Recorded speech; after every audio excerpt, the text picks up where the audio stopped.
What is up, ladies and gentlemen? My name is Jake Podger. I'm your host tonight for the AFC East Summit show. Really excited to recap our draft classes from this past weekend. Should be fun. We got some creative names on the screen for you guys. I had nothing super creative, just my plain old-fashioned name, but more to come after this.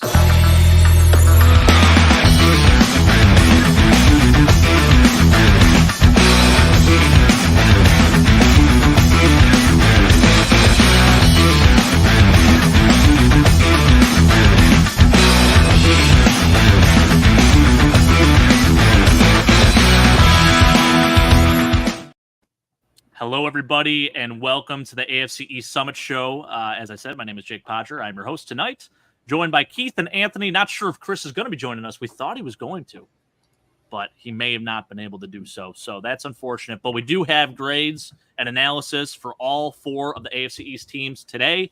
Post-draft, I know we've been talking a ton of draft leading up to it, and now we're going to put a cap on it tonight. So really excited for this show. Fellas, just real quick before we get into the grades, just give me a real quick summary of your thoughts and feelings from this past weekend. And Keith, I'm going to start with you because your name is very interesting here. It says waiting for September ... How we doing? Yeah. Well, the draft is over, and now basically we wait. It's going to be a long summer.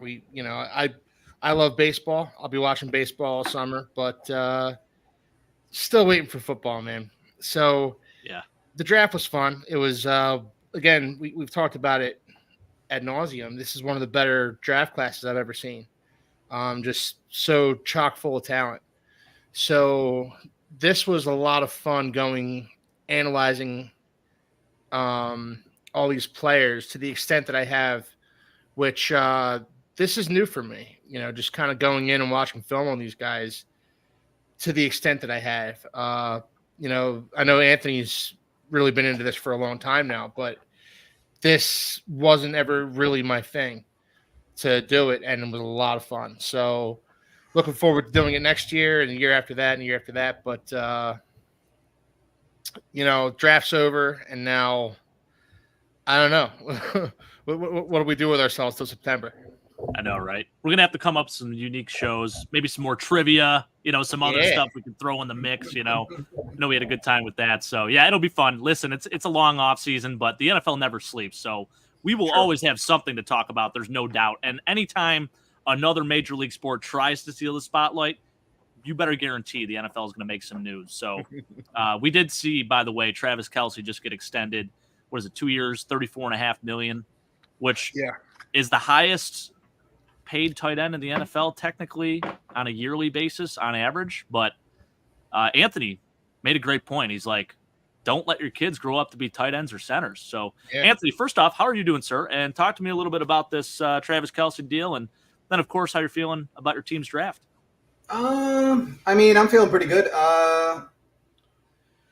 We're talking about the Travis Kelce draft, the Travis Kelce extension. There were a couple of people that pointed out the fact that it was really just upping his APY over the current deal, which pushed him from $14 million to $50 million. It's signed it's a 2-year extension for 34, but really it's just kind of a small raise, which is fine. There's nothing wrong with that. It's just the fact that tight ends, and this has been a problem in the NFL for a long time, at least as far as I can remember, with Jimmy Graham trying to hold out and get wide receiver money, because the fact that he was outside 65% of the time and only inside 35% of the time.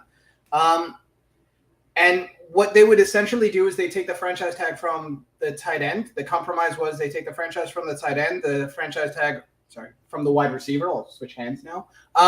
They take those, merge them, and come up with something in the middle. That's basically what this Travis Kelce thing is.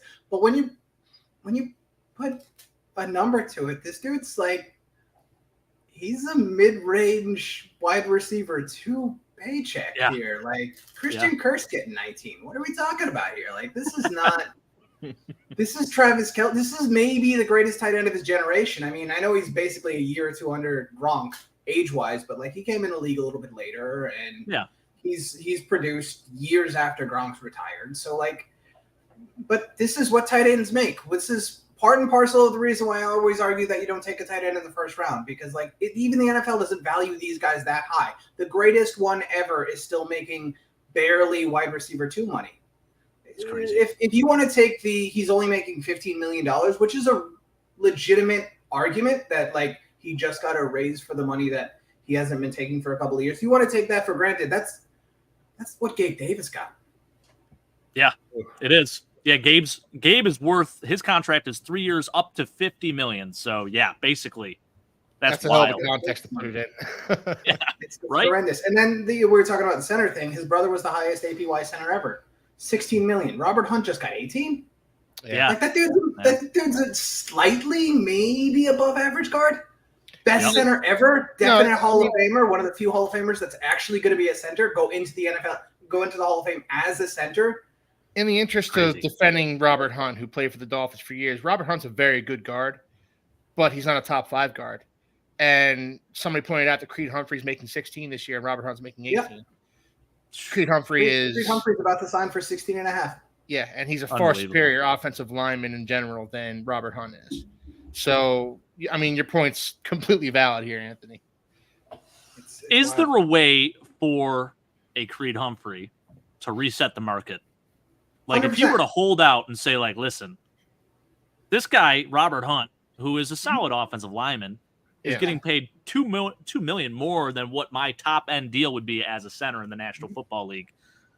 Something's not adding up here. I'm a valuable member to this team. Pay me more money. He can ask them to move in the guard. That would be interesting. Yeah. That's what he could do. I don't know if they would do it, but yeah. I mean, I don't know why they wouldn't. Like, if you can cover Creed Humphrey's spot and you need a spot in the guard or at guard, and you know Creed Humphrey is an all-pro at center, he's probably at least a Pro Bowl guard. Yeah.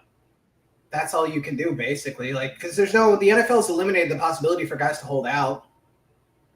Like, now they have to pay the fines. Teams have to enforce the fines. It used to be like, if a player held out for a long period of time, team would be like, all right, we'll take you back. We'll waive the fines and stuff. They took that out of the CBA. They put into the CBA that teams have to enforce the fines, the daily fines. I don't know, it's like $10,000 a day up to 30 days. Past 30 days, it becomes like $40,000 a day. Like, these guys, they weren't ever having to pay $10 million for holding out for a year. Mm-hmm. This is not the Le'Veon Bell years. Yeah, me too, Roy. It irks me too. Yeah, I mean, we both had a shot at it, right? You know, it's crazy. Feel that one about the Jets too. We should have drafted him too. The Jets, right? Yeah, Weston, we're just talking about Travis Kelce's deal. Had to dive into some quick NFL news before we start grading our teams, but it's wild, man. You know, you're talking maybe two of the most impactful players on that team and in the league in general, and they're making mid-tier wide receiver 2 money. Just bananas. Crazy. Yeah. But all right, fellas, without further ado, I think we should hop right into this these draft grades. So I am going to switch over the overlay here because we want to be able to see it. And here we go. So I'm going to start with my Buffalo Bills. I went alphabetical order, and I kept New England for last just because I had a feeling Chris may or may not be joining us. So it will go me, then Keith, then Anthony. And on a high note, right? I think Anthony, out of the 3 of us, probably had the best draft. Although Anthony seems to believe maybe the Dolphins. So we'll talk a little bit more about that. We'll get to that later, yeah. Yeah. So to start things off, round 2, pick 33. The Buffalo Bills traded back twice to then acquire some more picks, but we ended up selecting a receiver, which I know the fan base was pounding their chests about. But it may have not been the guy everyone expected to take. We take Keon Coleman at pick 33 in round 2. Now, initially, I gave this a C+ grade, and I think his press conference alone made me bump this up to a B- just because the dude is just so damn likable. And man, all these players I am rooting for, and I don't want any of them to fail. Don't get me wrong. There was a guy who commented on our last show saying, it sounds like you guys want Keon Coleman to fail. That's not the case whatsoever. I think I was just a little surprised, if you will, as probably most of our fan base, when we went ahead and selected him when A.D. Mitchell and Ladd McConkey and some other guys were on the board. So just some notes about him. I rated these guys in different categories, and this fell into my ooh, I don't know, Jim category. That's a Tony Romo quote. And I said that this was a questionable pick at first, based on who was available. I mean, there were other players outside of the wide receiver position that may have been a better pick here, such as Johnny Newton, Cooper DeJean. Those are two of the names that come to mind. So I said, questionable pick at first, considering who was available.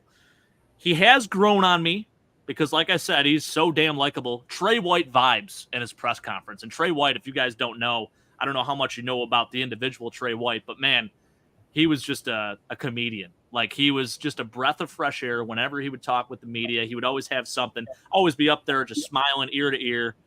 And he was fun, man. So I'm excited to get a guy that is like that as compared to Steph Diggs. And this is no disrespect to Steph Diggs, but we're going from like one extreme to the other, where Steph is posting cryptic messages, essentially, alluding to him maybe not wanting to be in Buffalo, and then deleting his social media every year and making fans wonder, is he going to get traded or is he going elsewhere? So Keon Coleman, I don't think you're going to get any of that. I think you're going to get a ton of quotes and some great things. I mean, this guy was stealing cookies after his press conference and offering it to media members, which you just love to see. So that's one beautiful thing. The other thing is, supposedly Josh Allen actually handpicked him himself. And this could just be a made-up story, but Keon said that Josh texted him and said, hey, man, you were the guy that I wanted the whole time. So, listen, I'm going to trust in QB1's thought process and, hope for the best here. But some good things about Keon, man. He has some pro comps out there suggesting he could be Michael Pittman Jr., and I do see the comparisons. I do see similarities, big body guys, maybe not the separation receivers that we look to get, but dudes that are going to make those 50-50 catches and have really good game speed as compared to 40 speed. One thing I did like about him were his hands. The guy catches everything you throw to him. He's got a great wingspan. He's got, the ability to use his body and box out. He comes from a basketball background too. And this, to me, it's interesting because we have two other guys, Khalil Shakir and Curtis Samuel, who might be used more as those separators. And I don't mean like vertical separators. I mean like working the middle of the field and using every point of the field.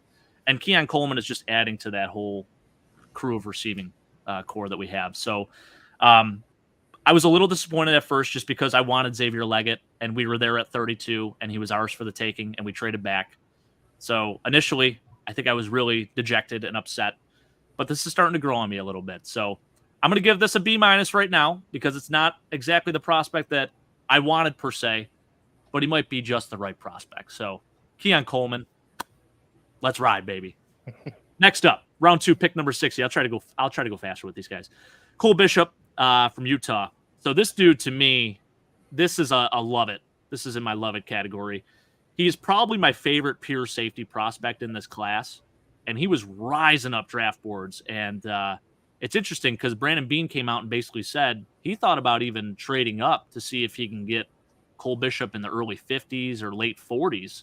But other teams didn't want to trade with him. So he was just hoping that he would land there at 60. And when he did, he couldn't make that call fast enough. So really excited about this kid. He played both free and strong safety at Utah. And by the way, he would match up against Dalton Kincaid in practice every single day. And Dalton Kincaid himself said that Cole Bishop would get the better of him. So you just love hearing stuff like that. I think he does serve a purpose too. If he doesn't start right away for us, he could play specifically as a nickel and cover tight ends and do stuff like that, kind of like he did, with Dalton Kincaid. So I do think he will be one of our starting safeties for the future here. And I had to give this an A grade just because I feel like it's great value here at pick 60. So was really excited about that. Round 3, pick number 95. We got Dwayne Carter out of Duke. Phenomenal pick. Love this one. This is a leader. This is a team captain. This is a nice pick due to his versatility. He played the 1, 3, and 5 tech while at Duke. And while he's primarily a run stopper, he does have some pass rushing ability. He registered 8 sacks in 2022, but definitely his strength falls in the run game and stopping the run. And to me, he was one of the best run stoppers in this class. So it's really nice to have a guy that's going to rotate in, and he could play at either Daquan Jones' spot or Eddie Oliver's spot. So here in round 3, I think it's tremendous value and a guy that's going to be a Buffalo Bill for a long time. Next up, pick number 4 in the 4th round here at 128. I was a little taken back by this one. I felt like we were going to take a running back maybe a little bit later on. But I guess Bean's thought process on this was because there were a string of running backs going, also by the Dolphins, taking Jalen Wright at 120. Maybe he felt like Ray Davis wouldn't be there in the next round. And this guy truly fits the Bills scheme the best out of all of them. We're a very gap-based team. And for us to take Ray Davis, it just tells me that he's going to be probably our inside guy more so than obviously James Cook or Ty Johnson. So it's nice to have him there. He runs angry, and he's going to steal touchdowns from James Cook too. So if you're a fantasy owner and you want a sleeper later on, this might be a guy to look at. One of the things I do like about him too is that he's really good in the passing game. He runs really smooth routes, and at 5'8", 211, he's short and stocky, and he does his thing, man. So another leader, a great story. I did give this a B- because there were some other guys on the board at this time where I felt like maybe we could take them. But after I did listen to Brandon Bean's reasoning for it, it made a lot more sense. And running back was a position where I did want to fill in the draft. So taking him in round 4, maybe a little earlier than expected, but I really do like this kid. The only knock on him, I would say, is that he's a 24-year-old rookie. And that doesn't bode well for the running back position. So that's kind of iffy, but otherwise, I'm excited for him. Round 5, pick 141. Probably my favorite pick in the draft here, Cedric Van Pran Granger. I had a 3rd-round grade on this kid, and in my opinion, he was probably one of the top 5 center prospects in this class. I would put him at 4 or 5, most likely. I gave him an A+. Yeah, I mean, a lot of people had him at 3. And to get him in round 5, that's just incredible value to me. We lost Miss Morch, guys, and that was a gut punch. And we had heard the rumors of Connor McGovern potentially switching to center, moving from left guard to center. So Van Pran can play guard if he has to, but to me, he's a pure center, and that's what he's going to play at the next level here.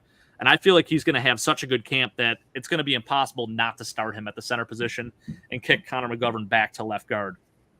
And that, to me, would be the thing that makes the most sense. We just came off one of our best years in recent memory with our offensive line. And just to keep the continuity between 4 dudes that started last year and surround a rookie with that, I think that's fantastic. So I'm hoping that's what happens. I love this pick. This guy, again, a team captain. And by the way, 1,300 career pass blocking reps, 1 career sack allowed. Started 44 straight games at Georgia. So I love stuff like that. I love hearing stuff like that. And by the way, this year, no sacks given up. So just a great pick in round 5 there. And he played in the SEC too, so he's not playing a bunch of D2 guys. You know, he's playing the Alabamas of the world. So I mean, just to chime in, this was my favorite pick of the draft for you guys too. Love it, Keith. He's a guy I wanted for the Dolphins. Great pick. Thanks, man. Thanks, Brandon Bean.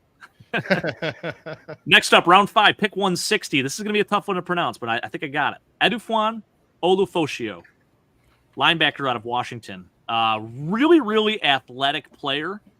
And, you know, this really it brought this to mind. The fact that this new kickoff rule is going to be in play, this kid, he's going to be a really good special teamer, especially with this new kickoff rule. He's so damn fast. He's so damn athletic. This dude, I think he jumped 39 and a half inches, I want to say, ran 4.56. And, you know, as a backup linebacker, he does have the ability to come in and play on passing downs. He's really good in coverage. And there are some rumors out there saying that Matt Milano may not be as ready as a lot of people think he should be come beginning of the season. So this was more of a depth pick, but also, like, if we have to use him, you know, he is really good in coverage. So that's definitely a nice plus side to it. I like this prospect a lot. Like I said, it's probably just going to be a depth piece, but it's good to have a guy that can go out there and disrupt on that side of the ball. So excited for that pick. I gave this a B because there were other prospects there where I'm like, maybe they're better, but it makes sense to take a linebacker. So Jake, I get it. So Jake, what have you heard about Matt Milano? There was something today that Trey sent, and it was basically alluding to the fact that, you know, his rehab was going well, and there were even rumors he was going to come back early for the playoffs. Yep. I'm glad he didn't, because it sounds like maybe, it's going a little slower than most had originally thought. So, and these are just, random articles and stuff like that. But if there's even a hint of that, maybe that explains why we took this kid. Yeah. So, yeah. Round 5, guys. Another one of my favorite picks in this draft, probably my second favorite pick, Javon Solomon. This is one of my pre-draft crushes early on. This kid registered 16 sacks this past year at Troy. He set all the career records there, breaking DeMarcus Ware's and Osi Umenyiorah's record, who, by the way, DeMarcus Ware, Hall of Famer, Osi Umenyiorah, a Pro Bowl player in the league. So you love seeing that. He's joining great company there.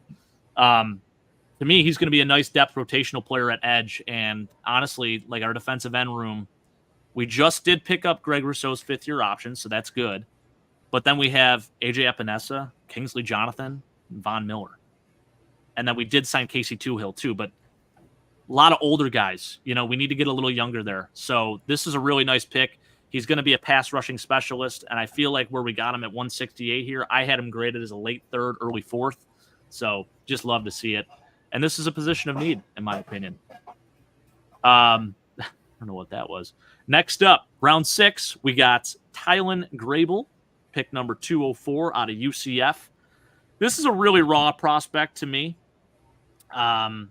He started as a tight end at Jacksonville State, and then he switched over to left tackle. And I think he has really good feet, and he's a decent pass blocker, but he's going to have to refine that technique a little bit here at the next level. But we got a guy, Aaron Cromer, who, in my opinion, is one of the best offensive line coaches in football. So great guy to learn under, a great guy to mold this young man into hopefully a potential starting tackle.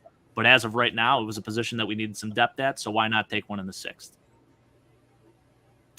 And then, last 2, fellas. Daquan Hardy, round 6, pick number 219. This may just end up being our starting punt returner this year. This guy led the FBS in punt return touchdowns at Penn State.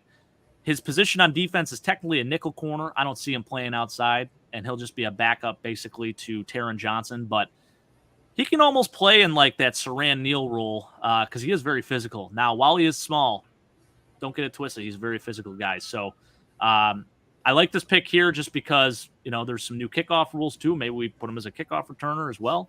And he's fast as hell. I think he ran 4.34, 4.38, jumped 42.5 inches. So just a freak of nature athlete. And honestly, at this point, you're kind of throwing darts and you're hoping that while maybe these guys aren't just a depth piece, they end up being a starter in the league. So I like the pick of Daquan Hardy here. And speaking of throwing darts, round 7, pick 221, we took a guy that has never played a down of football in his entire life, Travis Clayton out of England.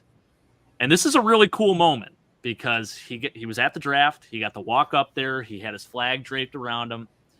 And I was a little puzzled by this because there were some dudes on the board that hadn't been taken yet that I was really surprised hadn't been taken, such as Brendan Rice.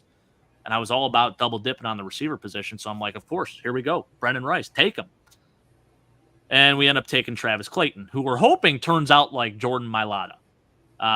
This guy comes from a rugby background. I think he was in boxing and rowing as well. And he moves extremely well. He's 6'7", 301. And he ended up going to the University of South Florida for a regional combine and a pro day. And I know that Aaron Cromer went down to South Florida and actually worked him out himself. And just in the footage I saw, he definitely moves really well laterally. He's quick. He has some violence to him. And I think the good part about offensive line, I feel like that is a position that you can coach up and teach. This isn't the wide receiver position where years ago you saw the Vikings take Moritz Boehringer and hope that he would pan out just because he had really good measurables. The offensive line position, I think it does relate a lot to rugby. This guy plays, although he's 6'7", it seems like he actually can play somewhat low, not too high in his pass pro. And just from what I saw on tape, and I know this isn't full pads or anything like that, it definitely was encouraging. But I gave this a C just because there were some proven college football players on the board. Now, I hope this pans out, but I had to be fair, and I couldn't give him any more than that. So while I'm excited about the prospect, he's got a long road ahead of him. But the one perk is that because he is an international player, he is on the roster exempt He's in that roster exempt stage where no team can actually poach him either for 4 years. So I guess Brandon Beane felt like if he wasn't going to take him, maybe another team was, and we have for 4 years. So could be a nice developmental piece. But overall, guys, I'm giving our draft grade a B. And I'll leave this open for comments if you guys have any. Well, as far as Travis Clayton's concerned, just real quick, he doesn't get drafted if Jordan Mailata doesn't turn out to be the caliber of tackle that he became. So, I think it was a nice pick. Daquan Hardy, a nice dart throw at the end there. Getting back to Keon Coleman in the second round there. There were in my eyes there were better receivers you could have taken. Mm-hmm. But he seems like a good dude. Seems like he's got his head on his shoulders correctly and everything. I think a B is probably a pretty good grade for this draft. My favorite pick of yours was certainly Cedric Van Pran. Didn't love the Keon Coleman pick. I would have gone Lab McConkey myself, but Cole Bishop was a nice pick. I think B is probably pretty appropriate for this draft. Yeah, and I mean, we filled a lot of needs or depth needs, if you will, too. So I think he did all he could there, and I do love that he's doubling down on it, Brandon Beane. I mean, by basically saying like he's going to have a chance to come in and be our X. He's going to be our wide receiver 1. So yeah. Not taking a receiver in the draft, kind of a bold move. I know we signed Quintez Cephas and we signed some UDFAs, but, he's given this kid every opportunity in the world to be that guy. So you got to respect it. So I'm here for it. But, Keith, I'm going to let you move on to your Miami Dolphins. And okay. Before we do that, I want to get to the comment section because I'm really bad at this, guys. I apologize. Weston, good to see you, sir. Dodge the tornado. Holy smoke. There's another tornado out there. I know Nebraska got hit pretty hard. Hope you're good. Yeah. Hope you're staying safe, man. Roy, always a pleasure to see you, sir. When the Bills traded down to 32, I would have bet Xavier Leggett was going to be the pick. I thought so, too. And I was just gut-wrenched, man. That was my guy. I mean, since November. And here I am thinking, this is Xavier Leggett. I was ready to get the table out and jump on the table. But nope, it didn't happen, and we had to wait. We streamed for 5 hours Thursday night, and the Buffalo Bills did not even pick. But at least we got to see Keith have to actually audibly say, hey, guys, I got to step out for a second. So, and we'll get into that in a second. Trey, I was listening to Joe Marino. Apparently, while Keon doesn't have awesome analytics, this wide receiver class on the whole doesn't have great analytical profiles like YPRR, and Keon is one of the better ones. Interesting. Yeah, I love the stuff that Trey sends in the Discord. This guy is incredible at analytics. I'm going to actually delegate Trey to be our official analytical guy for Nickel City Mafia. So we appreciate the hell out of you, Trey. Please keep sending that because it is awesome to read and it's awesome to look into. Other teams wouldn't trade with Bean because they were pissed he traded with KC. Yeah, I mean, that's the biggest thing, right? We traded with the Chiefs, and, people felt some type of way about it. Overall, I don't think the trade was bad, like just looking at the picks alone. But the fact that it was Kansas City and that they took a weapon such as Xavier Worthy stings a little bit more. Let's see what else here. UDFA to look out for is Lawrence Keys, who has more speed than Coleman. Yeah. I have seen a little bit of that. I really like Xavier Johnson, Trek Reviewer. I think that kid has a really good shot at making the team from Ohio State. Big fan. Mike saying huge wingspan. I think that was for Tylen Grable or Travis Clayton. I want to say his was like 80-something inches, which is insane. Does Grable make the roster? I think he's a really raw prospect. I actually really do like Ryan Vandenberg, and we did sign Lyle Collins, so I think he probably will end up on the practice squad, but we could potentially mold him, and hopefully he doesn't get molded too quickly where another team sees that and poaches him. But to me, I feel like it's going to be practice squad to start. I can see the Bills bringing back Cherry Hughes to be the fifth DN. That would be interesting. He had a pretty good season 2 years ago in Houston. Hardy on the shorter side, isn't he? Yeah, he's 5'9". So, he's definitely going to serve as a backup nickel corner, but he's probably best served as a return man with this team just because he's lightning fast. So we're subbing Hardy for Hardy. Hardy for Deontay Hardy, if you will.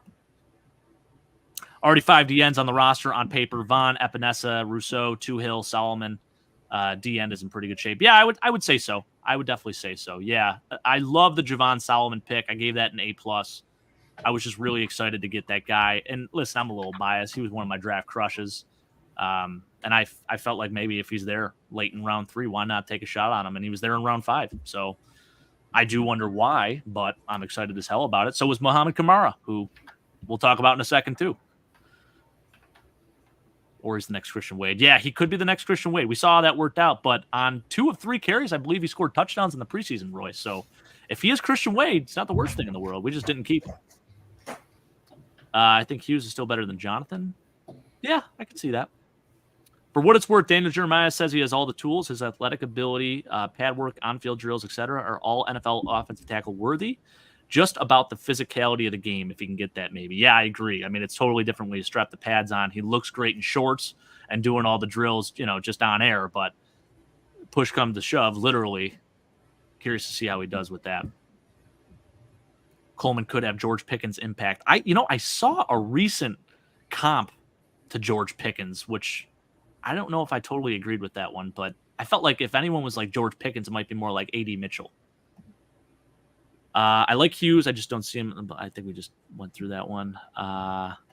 Would be interesting if in June the Bills re-signed Gilmore to replace White. Steph Gilmore coming back to Buffalo. I wouldn't mind that one bit. Post June 1st, we're going to get $10 million, so why not? My favorite pick was Cole Bishop. Yeah, he was right up there too. I gave him an A. I was really fired up because I actually projected the Bills to take him at 60 if he was there. Coleman is the next Kelvin Johnson. All right, Roy. We're talking.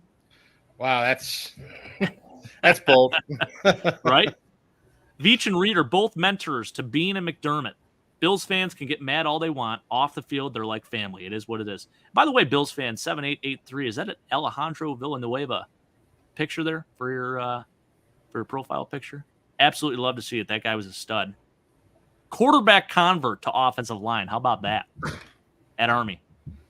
Hey, guys, hope all is well. I don't know what was discussed so far, but I really think the Bills effed up trading the Chiefs. Yeah, Tom, so we talked a little bit about this. I think the numerical values, like pick for pick, wasn't bad, but the fact that it was the Chiefs, it stings.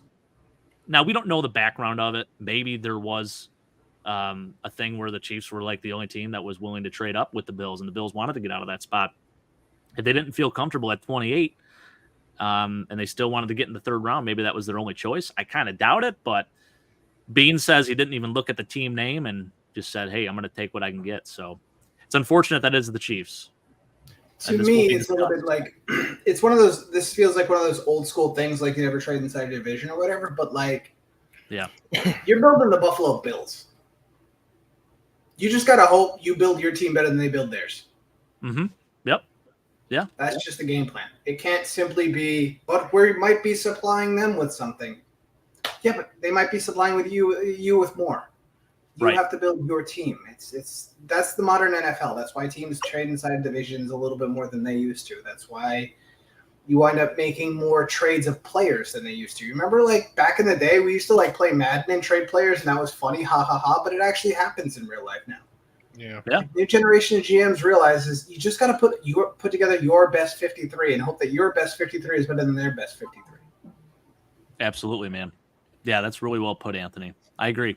Bill Belichick kind of said that on McAfee too. He said, Brandon Beane's not worrying about the Kansas City Chiefs. He's worrying about the Buffalo Bills. And we traded up and we moved up in the 3rd round. We were able to take Dwayne Carter. So that's huge. We got out of that trade, we got Keon Coleman and Dwayne Carter. Yeah. So those two guys combined, are they better than Xavier Worthy? Maybe. So look at it that way. Weston's saying, honestly, I don't know why everyone makes such a big deal that it's trade. We're just salty. You guys have beaten us in the playoffs, and we don't want to lose to you guys anymore. So why give the enemy another shot at making a three-peat, right? Villanueva is ex-Army. I respected him. Yeah, absolutely. Yeah, I love Villanueva, man. He was a really good player, and obviously respect his service to the country. So love that. All right, on to Keith. Keith, here we go. I know you weren't super thrilled about this draft, so let's dive right in, brother. Yeah, I I don't know. I kind of flipped the switch on this draft class. I liked it, and now I'm looking at it now, and it's like, and then I look at the players the Dolphins could have gotten instead of some of these guys, and I like it even less. So, starting off with Chop Robinson, didn't like the pick at the time. Still don't. I know Anthony likes Chop Robinson a lot. Mhm. I don't. I don't like Chop Robinson. I think if his traits are so great, why do you only have 4 sacks his last year at Penn State? If he's so great, where are the stats? Where, there are guys that are getting, like Javon Solomon getting 16 sacks with far less than what Chop Robinson supposedly has. I understand he's great at the pass rush win rate and all that stuff. I'm tired of seeing that. I see that enough with Jalen Phillips, and Jalen Phillips doesn't get the sacks either. I want production. I want to see production, and what I see in Chop Robinson is a project. I see a project. I see a guy. Yeah. Well, I'm nobody's ever accused me of being a glass half full kind of guy. Listen, Roy, I know the other day you and Sean kind of got into it a little bit. So Keith is not what Sean is, but Keith does have the mentality like, prove it to me first before I give you that A. Yeah. So with Chop, he just seems like a guy who they're trying to develop to become a good pass rusher for them 3 years down the line. And what they need this year is pass rushing now. If that's what they were going for, if they wanted a polished pass rusher this season, they should have traded up for Dallas Turner, or they should have tried to get Jared Verse. If that's what they wanted this season, Chop Robinson isn't that. Graham Barton was available. I've been pounding the table for interior offensive line, and Graham Barton was available to them with this pick, and I was praying they were going to pull the trigger on it. They didn't. They went Chop Robinson. They're outsmarting themselves again. I'm tired of it.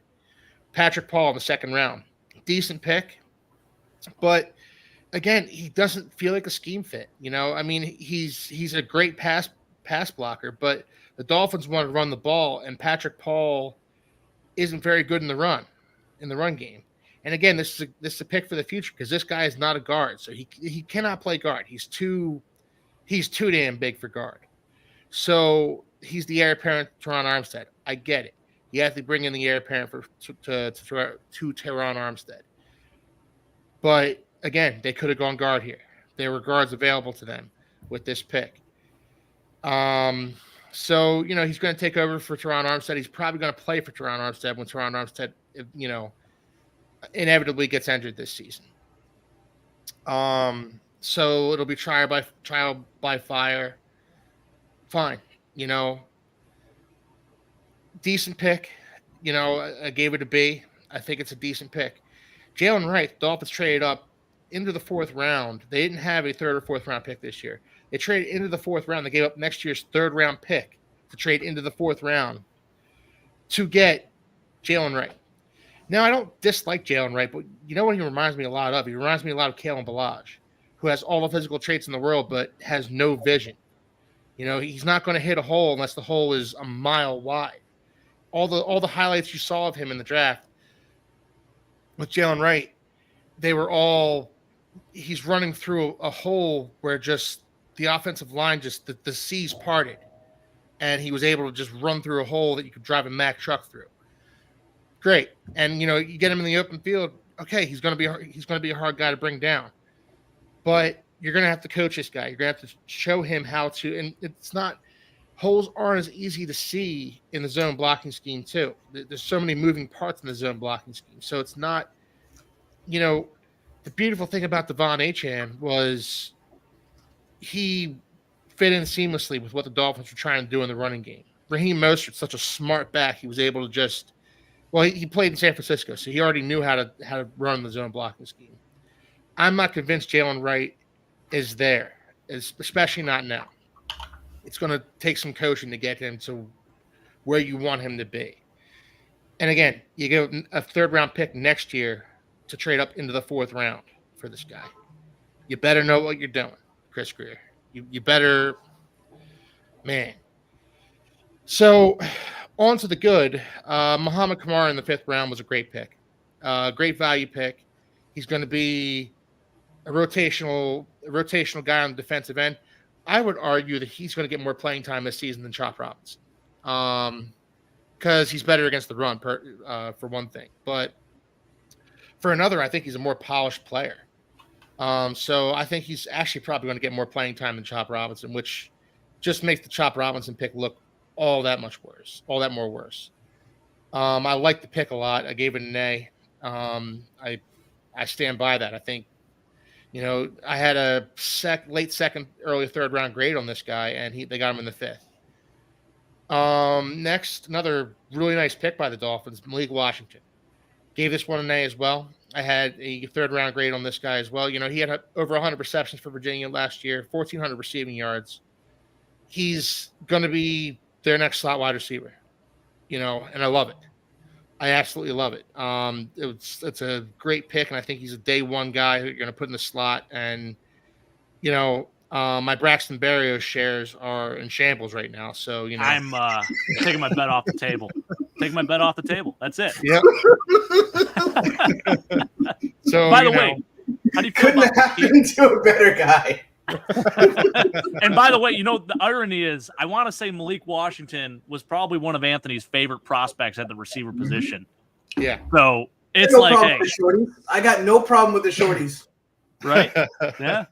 No, How about this comparison? I think I love the pick. I absolutely love the pick, and he's going to fit in seamlessly with this Dolphins offense. I really believe that. He seems like, honestly, I can see him being a 50 catch guy right off the bat for the Dolphins. I could totally see that. Really excited about that pick. That's probably my favorite pick in this draft, honestly. Malik Washington in the 6th round. I think day one, he's the 3rd best receiver on that team. Absolutely. Yeah. 100%. Absolutely. Yeah. Absolutely. And now back to bad picks. So here we go. Patrick McMorris. Real quick. I do want you to address this, Keith. How do you feel about that? Muhammad Kamara reminds me of Cliff Averill. I hate that pick for the Dolphins. Cliff Averill was a good player. No, that's what he's saying. He hates that pick for you guys because he's a Bills fan. Yes. Okay, fair enough. Yeah, I hear you, man. I like that pick by Kamara. I like that Kamara pick a lot. And you know what?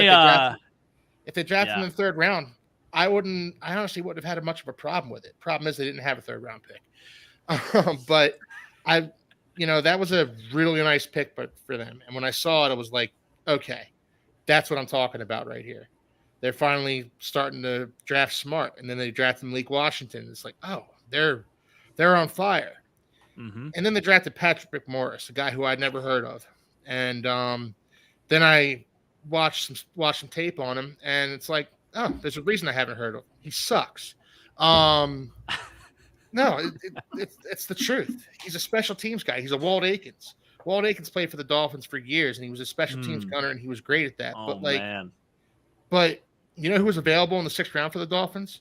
A guard, Christian Mahogany, a guy who I had a late second, early 3rd round grade on him. He was available to the Dolphins in the 6th round with this pick, and they drafted Patrick McMorris, some no-name safety out of California. Great. Good job, guys. He has no instincts. He's not particularly big or fast or anything like that. He's a special teams guy. And in the 7th round, they drafted Taj Washington. He's not particularly fast or quick, but he makes up for it by being really, really small. So great, nice pick. Nice pick. I gave the Dolphins a C+. They're outsmarting themselves again, and they do this with so many drafts. They drafted, in 2019 they drafted Jalen Phillips and Jalen Waddle in the 1st round, and then they drafted Javon Holland in the 2nd round. Those are the kind of drafts I want the Dolphins to. They're not taking best player available. They're taking guys who are projects who they think they can turn into. They think they can polish them up enough, and this lump of coal will turn into a diamond. This is what the Dolphins do continuously. Chop Robinson is a project. They're hoping they're going to make a diamond out of this guy, and they very well might. But this season, Tua Tagovailoa needs guards and centers in front of him that aren't going to get him killed. He's looking for an extension. It seems like, if I was a cynic, I would say the Dolphins were looking to get to absolutely murdered behind a subpar offensive line and say, well, see, he wasn't worthy of an extension because they still haven't given it to him. Right. If I was a cynic, I would be saying that. And as you guys know, I'm not a cynic. No, the more I look at this class, the more it angers me, honestly. Kamara, Washington, nice picks. Everything else, throw it in the garbage. It's a bad draft. Whew. Keith coming with the heat tonight. Anthony, talk this man off a ledge. All right. Well, pretty.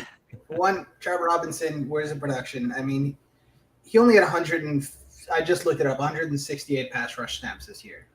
He had 24 pressures, which is not bad. Year before that, hold on, let me just make sure that I get the numbers correctly. Yeah, he had like 24 pressures this year at 168 snaps. Not a lot of sacks, fair, but like he was in the backfield a lot. Year before, 48 pressures in like 268 snaps. Chop Robinson is going to play most of this year, still only 21 years old. I think he's either the youngest or like the second youngest pass rusher in this class. He is a full 2 years younger than Muhammad Kamara. Additionally, yeah, he's maybe a little bit of a project, but like that one project is one of the most important things you can possibly have on a team.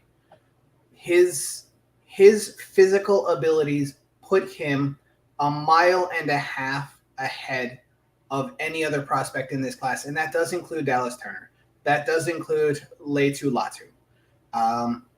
There were no Myles Garrett level prospects in this class as pass rushers.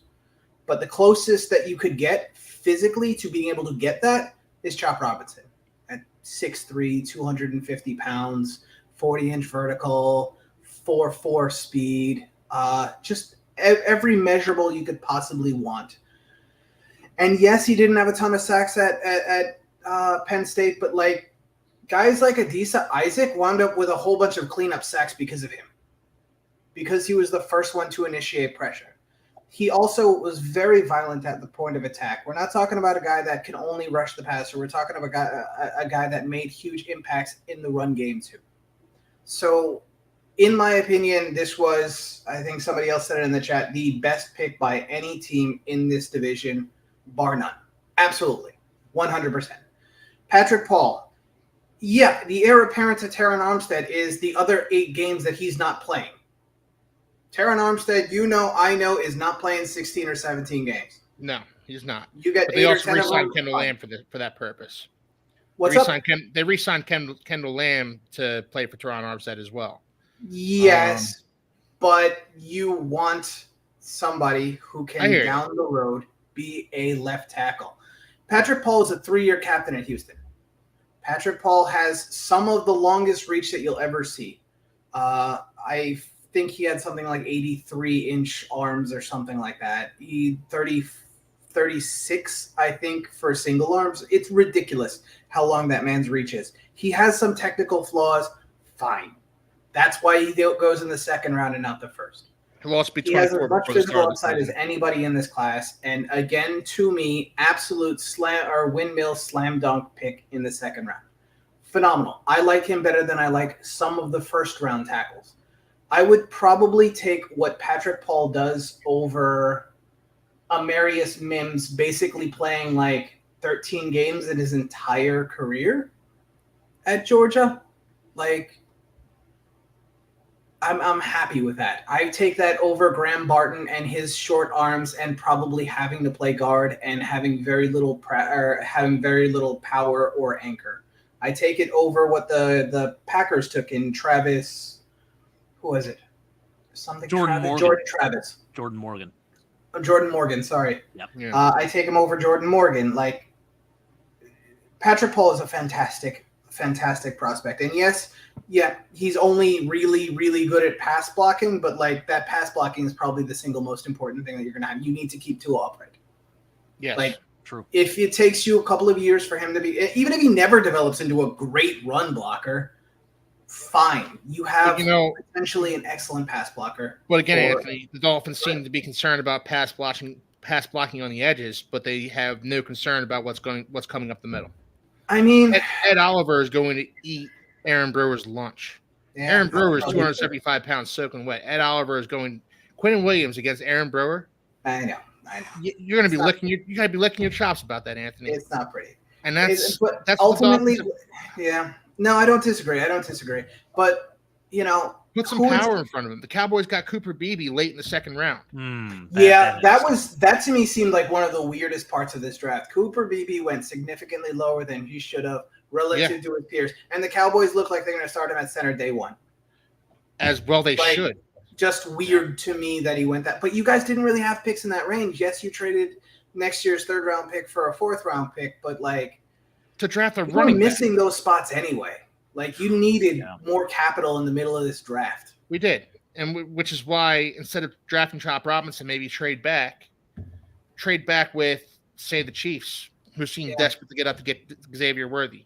Yeah. No, I don't disagree with that. I know we're not supposed to trade with the Chiefs and all that, but no, you trade back, you get more picks, you accumulate a third-round pick, maybe a fourth-round pick. Sure. And if they feel like Chop Robinson could be the Von Miller level caliber prospect, I understand it. It makes sense to me. It's hard. It's so hard to be able to get that much pressure. And you have Bradley Chubb coming off an injury. You have Jalen Phillips coming off of an injury. Yes. You need guys that can step in day one and can rush the passer. And that's not Chop Robinson. Chop Robinson's he's a prospect. My argument, he's a prospect 2 or 3 years from now. Yeah, I don't even. Maybe it takes that long, but I don't even think it does. I think day one he's a nightmare. I think day one he's a problem. Jalen Wright, super explosive running back. I know it's great to have a Channon and stuff, but that dude's made of glass. Yeah. He's not making it through a whole season. Raheem Mostert's 31. Yeah. True. Be 32 in the middle of the season. I get you. I get you. This is the most explosive back in the. Maybe Isaac Guerrero is the only other one that you would compare in terms of being an explosive back. I don't love the trade up, but whatever. It's next year's third. You need players this year. Muhammad Kamara, you and I and everybody else that's watched him thinks he's cool. You'll get a comp pick for Christian Wilkins anyway, right? Yeah, we're going to comp pick for Christian Wilkins and Robert Hunt, so we should get 2 third-round picks back. So it is a bit disingenuous for me to say they traded away their next year's third-round pick. Yeah. When they'll still get but also that's capital they could have gotten to maybe trade up for their guy in next year's draft. True. Yeah, but they need more players this year too. They do. They need players. They do, but I like I was fine with the running back room the way it was because presumably in this Kyle Shanahan, Mike Shanahan, Gary Kubiak, this team's been doing it for years. Presumably with this zone blocking scheme the Dolphins run, you can put me behind there and I'd be a 1,000-yard rusher. I love that. Yeah, not wrong. In theory, yes, but really, if you're getting first round kind of running back value out of a fourth round pick, you're kind of okay with that. These guys, this caliber of athlete doesn't grow on trees for this position. These guys that are high 9, almost 10 RAS running backs, they do have value. And in my opinion, they got a discount because for whatever reason, scouts always make up their mind a year in advance whether or not this is a good running back class or a bad running back class. And in a bad running back class, Breece Hall and Kenneth Walker go in the top of the second. And in a good one, Jahmyr Gibbs and the other one from the Falcons get drafted in the first round. Yeah. So but they always make about the same kind of difference. The top few running backs that are that good make a bigger difference than the next 5 guys that go. So, in my opinion, Jalen Wright is that kind of guy. Malik Washington, again, I think day one, he's the third best wide receiver on that team. Taj Washington, he's bottom of the roster fodder. And 6th-round safety, I can't speak to, didn't watch him at all. Not a I didn't either. None of us did. Look at this. And Jake. That's tough. That's tough. And Jake was looking at safeties all throughout this whole draft process. It did not even cross my board. And and he doesn't know who Patrick McMorris is. He might be one of those That guys tells you all you need to know, honestly. Well, the thing is, he might be one of those guys that they interviewed. They liked him. They think could be gritty. And if special teams are as important this year as we think they are with the new kickoff rules, getting one of these guys you feel could be a core special teamer, blocking on punt returns, covering punt coverage, covering kickoff coverage, blocking. If he gets 30 snaps a game just doing like special teams gritty kind of work, like there's value to that. And Christian Mahogany went in the 6th round, not because he slept there and nobody knew that he was there. He went that late because we must have missed something. We must not have been in the interview rooms, or there might be a medical thing that we can't speak to. But like, true. Guys don't slip 6 rounds, most people had 2nd, 3rd round grades on them. Guys don't slip 4 rounds because like they aren't good. There's something usually to it. So like, here's the thing, though, Anthony. The Dolphins had 2 major needs going into this draft. Yep. Defensive tackle, interior offensive line. Mm-hmm. They didn't draft one. Neither of them. Sure. Yeah. They didn't draft any of those guys. Absolutely. But they did need weapons. And they got defensive weapons and offensive weapons at 2 of the more premium positions, edge rusher and wide receiver. They got and running back. And they better like all I'm going to say is they better have a plan with that post June 1st money that's coming off the books when how much do they have coming off? Almost $20 million with Xavier Howard alone. That's pretty good. So, and I think they have more with like I think they designated Manuel Agba as a post June 1st cut. So they're going to have upwards of $20 million coming off the books. They better have a plan for that money. They better have a plan, because if they don't, Tua's going to die. With the offensive line as it's currently constructed, Tua's done. I made this point earlier. I'll make it again. Quinnen Williams against Aaron Brewer. Yeah. Who wins that matchup 10 out of 10 times? Of course. Quinnen Williams. Yeah. Of course. Quinnen Williams is going to eat Aaron Brewer's lunch all day and all night. Right now, their starting interior line is slated to be Isaiah Wynn, Aaron Brewer, and Robert Jones.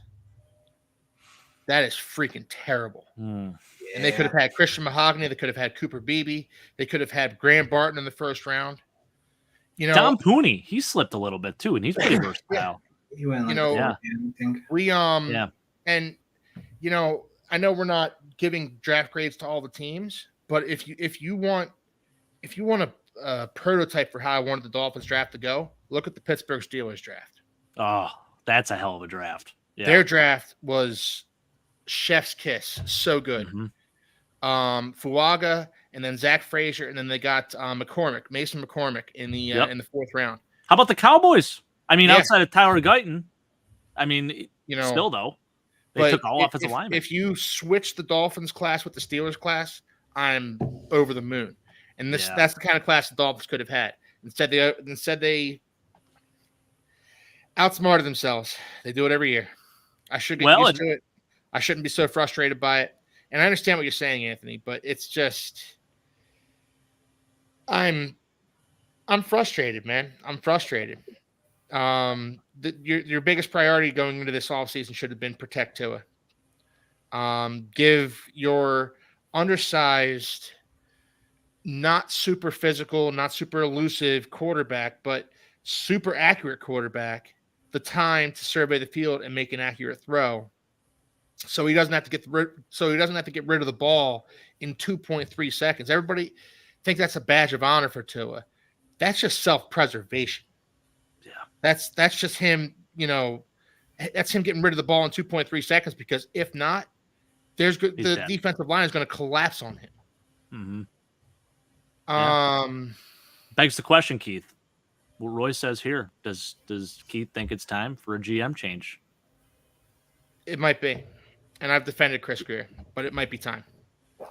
After a draft class like this one's hard. This one's hard to defend. It really is, in my opinion.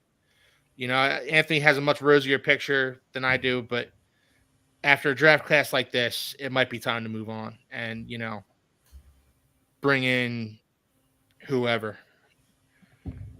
whoever has to be better than this.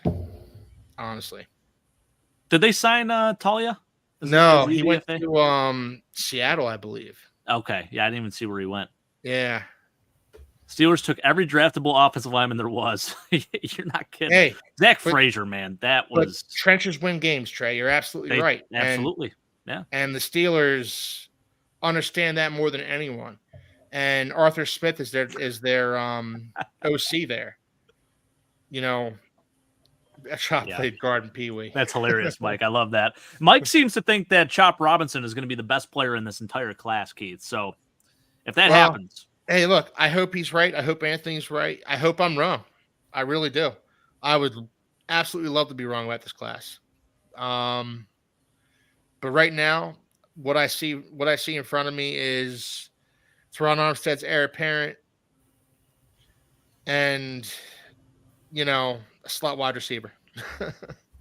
Yeah, to me, this class, like at each of these points, it almost feels like it was just best available. It didn't matter on need or anything like that. It's like, oh, Chop Robinson at 21 may have been the best available player there, so let's take him. Patrick Paul at 55, maybe the best available there. Or maybe we need an offensive lineman, and it was a no shit moment where it's like, all right, well, we better take a tackle because we don't have a pick for another 2 rounds. Yeah. Or 3 rounds at the time. A lot of explosion with Jalen Wright, but yeah, I mean, I see the lack of vision. So yeah, I think in this scheme he'll be okay, but again, you guys could have maybe taken someone else there in round 4. Dom Pooney went in round 4. I don't know where he went in round 4, but there's an offensive lineman for you. Muhammad Kamara, love that pick. I definitely agree with the A. Elvis Dumervil, that comes to mind with Muhammad Kamara. I know you said Cliff Averill, Bills fan, but Elvis Dumervil, another name. Malik Washington, one of my favorite prospects at the receiver position. I know he's 5'9", doesn't matter. No. He's a starting slot receiver in the NFL, day one. Absolutely. So great pick. Yeah. Didn't look at Patrick McMorris at all. I'm sorry, that's tough. And honestly, if he was going to be brought in to be a special teamer, like you guys signed Saran Neal from the Buffalo Bills to do that. So he's like a hybrid nickel/safety prospect himself. So I just don't really get that one. And Tyus Washington, solid player in round 7 at 241. That's not the worst thing in the world, but again, he's a 1,000-yard wide receiver, but he's a ragdoll to everybody in the NFL. He's literally like 160 pounds. I mean, he's so small. He needs a puppy. Graham Barton can't miss, though. I'll take a Pro Bowl guy rather than the Chop if I have a statue. Yeah, 100%. I don't know that I agree with that. I think there's a very, very big world where Graham Barton misses, and I'll tell you why.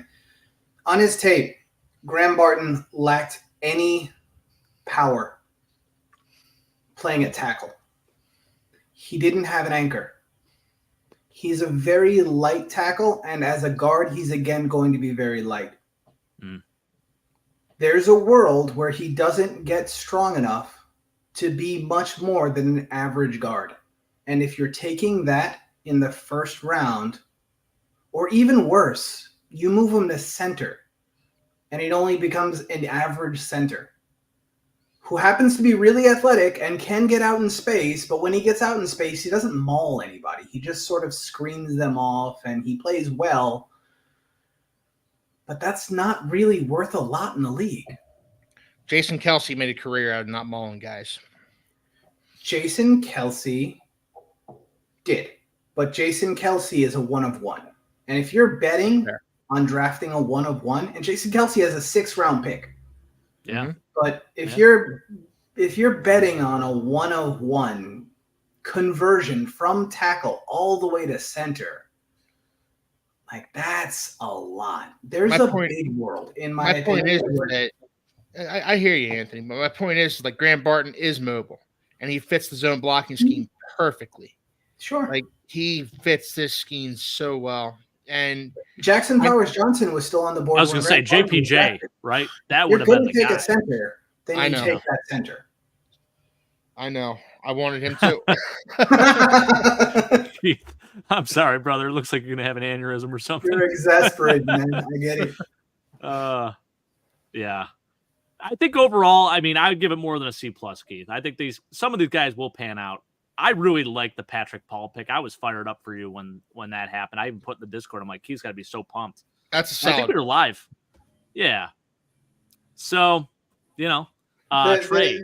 He's bringing up the short shuttle. The short shuttle has the highest correlative factor going into last year when that was published. And then all of a sudden, there's like 7 other prospects this year with a high short shuttle, with that 4.47 short shuttle, which leads me to believe now guys are training for it because they know the NFL is looking for it. It doesn't, and the correlative factor isn't necessarily that players are all pros.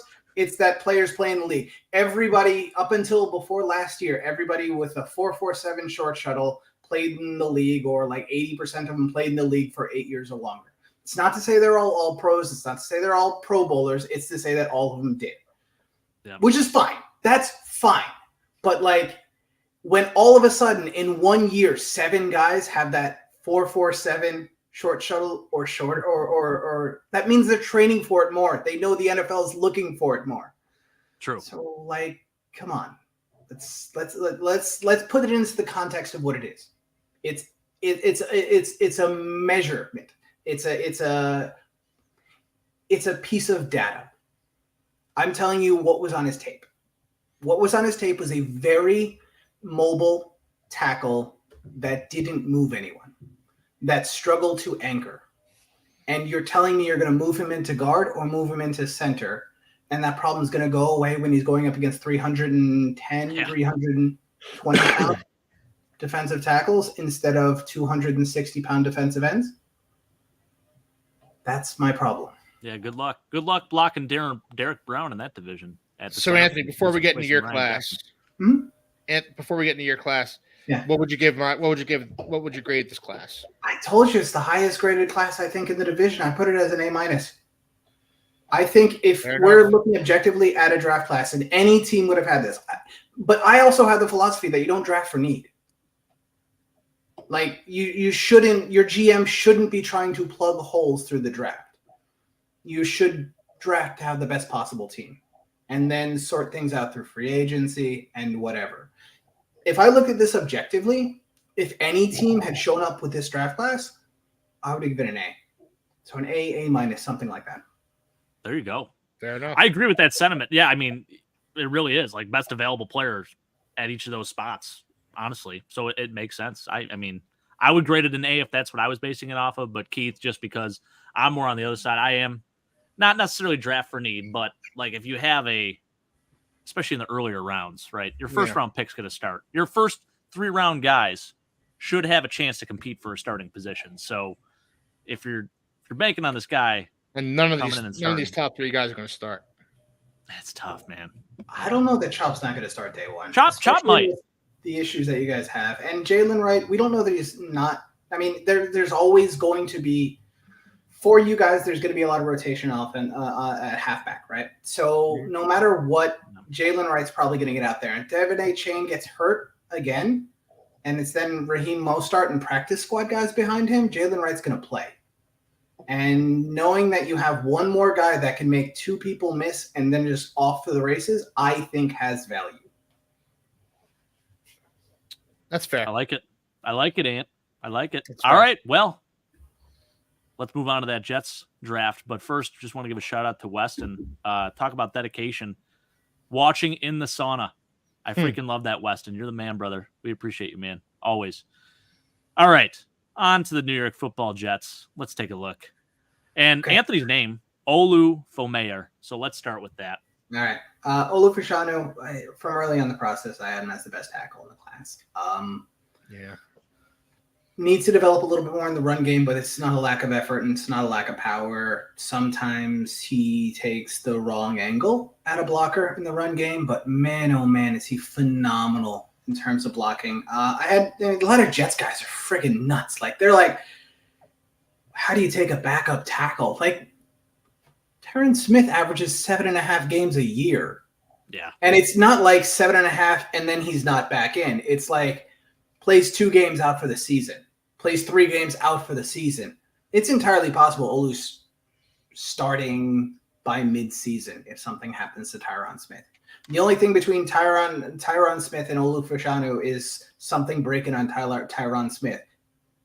Give me a day one starter, and to me, that's Olu. Absolute steal. I can't believe he went this late. I can't believe 2 tackles went in front of him, and I can't believe those 2 tackles went in front of him. I know a lot of people like Joe Alt. I didn't love his tape at all. J.C. Latham, I liked him. I didn't like him as tackle 2. I didn't like him that much. But, I was talking to a couple of my friends the other day, and, it does feel like the NFL helmet scouts these Alabama guys. Yeah, they do. They definitely do. Feels like, if it's a toss-up between their two, the grades are fairly similar. They're just like, he's playing big games.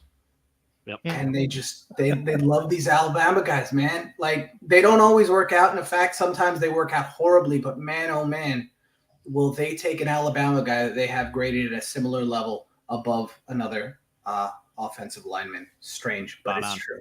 Malachi Corley, I like him enough, but I saw some ridiculous stat where half of his receptions came behind the line of scrimmage. So yeah, he has a high yards per route run. He has a high, yak. But yeah, every catch is a yard behind the line of scrimmage. So he gets 6 yards on it, and it's a 6 yards tacked onto his average. Horrendous. I mean, he's not Deebo Samuels. Let's stop pretending like he's Deebo Samuels. Deebo Samuels was coming out of the draft, one of the more deceptive route runners. At the Senior Bowl, that was one of the things that scouts were talking about. Oh my God, he's so sneaky. He's so deceptive at the line that cornerbacks are struggling to know which direction he's going. Malachi Corley just runs a lazy, basic. He telegraphs his routes. So you're telling me you're getting a screen pass merchant and a guy that telegraphs from the slot on over routes who got targeted 1.5 trillion times because, oh yeah, he went to Western Kentucky University. Yep. 3rd round. Bailey Zappi threw for over 5,600 yards at Western Kentucky. So yes, he did. He threw for 50. It was something like insane. 5,800 yards. He almost went for 6,000 yards that year. Yeah. And his number 1 receiver went for 2,000 yards receiving. Jareth Stearns. Ever hear of him? Me neither. I mean, I have, but yes. Yeah, I have too. But no one really. We're nerds. We're dorks. Right. We do this for fun. So yeah, Malachi Corley, I don't know, man. It's the kind of guy that gets teams fired up because he breaks tackles and stuff like that. But he just feels like they forced it hard with this guy. They just wanted him to be Deebo. Anyway, Braylon Allen, really good running back as long as you don't contact him in the backfield. He's I play RPG games and if you have a game that's we're gonna have a 5-minute no rush, that's what Braylon Allen is, but the running back equivalent. As long as you give him enough space to get his head of steam going, he's terrifying. But he's you need to give him that space. How's Corley's contact balance is good. He does bust tackles. He is 220 pounds. He is hard to bring down, but again, it's a screen pass person.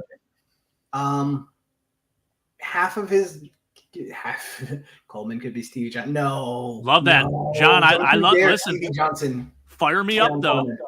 Don't you dare! Stevie Johnson was a different kind of guy. Definitely a different type Stevie of guy. Johnson But I like kind of statistically, if he is, I'll be very happy. Yeah, statistically.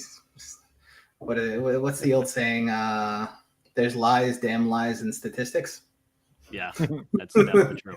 Yes. All right. So where are we? Braylon Allen. Yeah, he's really powerful. He's a really good pass blocker, and I think that has a lot to do with it. Neither Breece Hall nor Dalvin Cook last year, nor Izzy Abanikanda could block at all. Izzy tried a little bit. He wasn't very good. Dalvin didn't even try, and Breece Hall, I think, isn't a great pass blocker. Braylon Allen, if you look him up on Twitter, it's just him absolutely murdering pass rushers. He's he's a freak of nature. He's just one of those dudes that's like rocked up at 240 pounds. So like maybe he's good, but you know, he's our second back probably this year. He's going to be in pass situations when it's not Breece Hall. Jordan Travis, I didn't like the pick. He wasn't very good in college. They said he got better every single year. Yeah, well, look at his personnel. They got better every single year too. He got better as his receivers got better. Yeah. Yeah. What do you know? And at his best, he still wasn't good. So I don't know. Make with it what you will. Isaiah Davis. Yeah, that's our running back. He isn't even that mini of a Derrick Henry.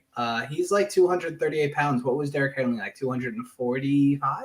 Yeah, Like he's about 240. So Yeah. not even that much smaller. It's interesting, right? So Isaac Guerrero, one of those guys that we talked about going into the process, like super athletic. Like he was Braylon Allen's backup for 3 years. He went like 5 picks after him. Yeah.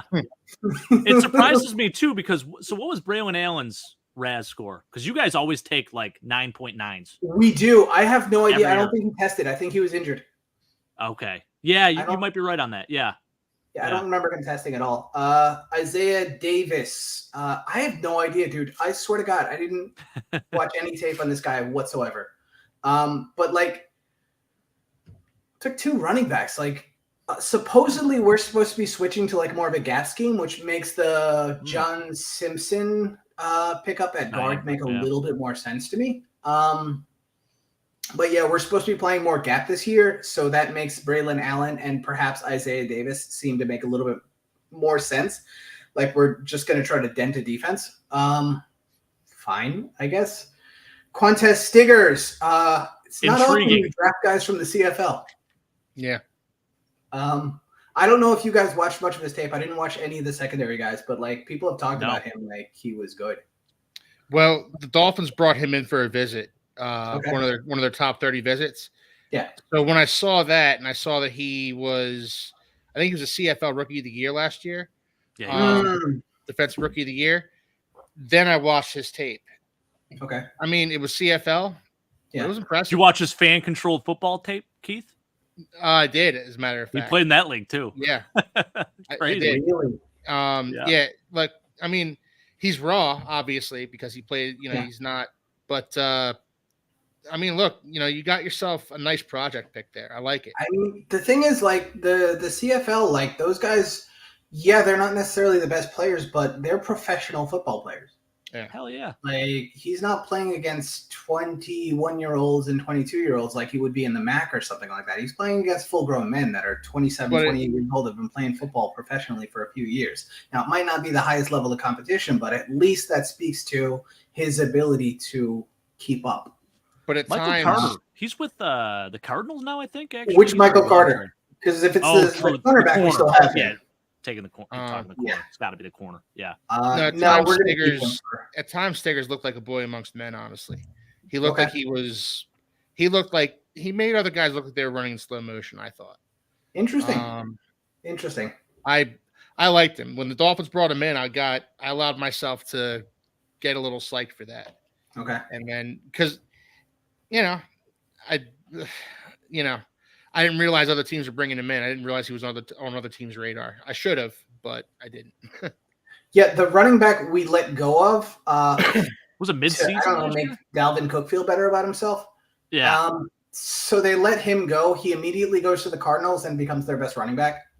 That's crazy. Yeah. Well, like, DiMercato now. I don't know. I like DiMercato and James Conner. Yeah, but like he was immediately at like 5 yards per carry for them. Yeah. And he was taking most of their third down snaps. Like he was I don't think that Michael Carter's special. He's really not.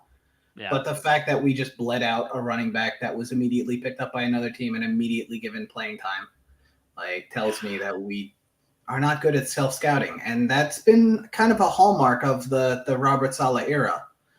Because Joe Douglas brings in guys and they're often very, under-heralded or unheralded. And then, they cut them and then they're starting for other teams. I've seen it happen a few times now. And this is what, frustrates me, I think, the most as like a Jets fan. It's like, if he got playing time and then you benched him and then you cut him and then he goes for another team and he's playing well, what were you not doing with him that the other team is? So, yeah, anyway, Quantez Stiggers, maybe he's a thing. I don't know. We do need cornerback depth. We let Bryce Hall go, which is fine. He was a corner, and he was sort of held hostage by Robert Saleh. And then Jalen K. or Jalen Mr. Irrelevant. Yeah. Yeah, I don't know.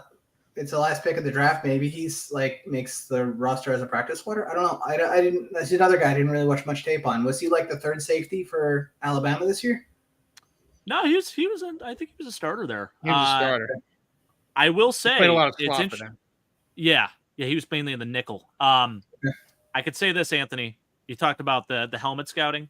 They probably saw Alabama. And they're like, hey, last pick of the draft, Alabama. It's got to pan out, right? So Nick Saban knows how to train cornerbacks and safety. So like, let's get him. He's going to be our Brian Branch this year. Except we only use one pick on him. I love it. Yep. Yeah. There it is, Roy. Helmet drafting. That's how it is. Yep. Yeah. I don't know. I thought it was a pretty good draft class. I would have probably given it like total draft class B+ or even a B. Now that I'm looking at it right now, probably a little bit lower on it. Taking 2 running backs when they had Izzy Abanikanda, but the fact of the matter is, like, they cut Michael Carter last year. Obviously, Dalvin Cook's not coming back, so I think they were down to like none. They've let Bam Knight walk for no reason. Like Michael P. Ryan, they've drafted. Like they draft a running back or 2 every year. It's almost unhealthy at this point. Yeah, it is. I agree. Yeah, I think B+ is fair. I like what you guys did. I love Malachi Corley. You really tell me a little bit about him because I watched a little bit of his tape. I was not super impressed, but sell me on him, Jake, please. You're right about the screen game, but he runs like he's a running back. And have you ever seen this man run a pivot route? It's like Cole Beasley-esque. So it fired me up. He works really, really well in space. And I think what you're going to appreciate is the yak. Like this dude does shed tackles and his tape. It's intriguing. And I know it's Western Michigan, so you got to take it with a grain of salt. They throw the ball 1,000,000 times per game, and the underneath stuff is the prominent receiver every time. But I think in the 3rd round at 65, it's really good value. I had him as a mid-second rounder, so not bad at all, in my opinion. They were trying to trade up to get him. They were trying to trade up to get him for sure. I feel like Randall Cobb Jr., young and Randall Cobb right here. Cobb's going to be back with us. That's what I was thinking. Like after I got my initial, of course, Robert Saleh wanted to die. That's hilarious. After immediately I got over that, I was like, oh yeah, no, Randall Cobb is probably coming back to this team for year 75. Hey, he'll coach him up, man. Take him under his wing. Yeah. Yeah. It's probably exactly what's going to wind up happening. And it makes all the sense in the world. And I hate myself because it does. That's hilarious. Well, B+. I like what you guys did. And yeah, it's only a matter of time before Olu becomes your official starting left tackle. I like Tyron Smith. He actually had a good year last year and he was somewhat healthy. Yeah. And even if he is healthy this year, what a guy to learn under. And would you be opposed to putting him at like a guard position or even kicking Tyron in? I don't know if he can play guard, but having him learn right next to, because the Cowboys did that with Tyler Smith. That's what the Cowboys did with Tyler Smith. And that made all the sense in the world. The thing about it, the Tyron Smith or kicking Olu into guard thing is that they just signed John Simpson. They have Elijah Vera Tucker.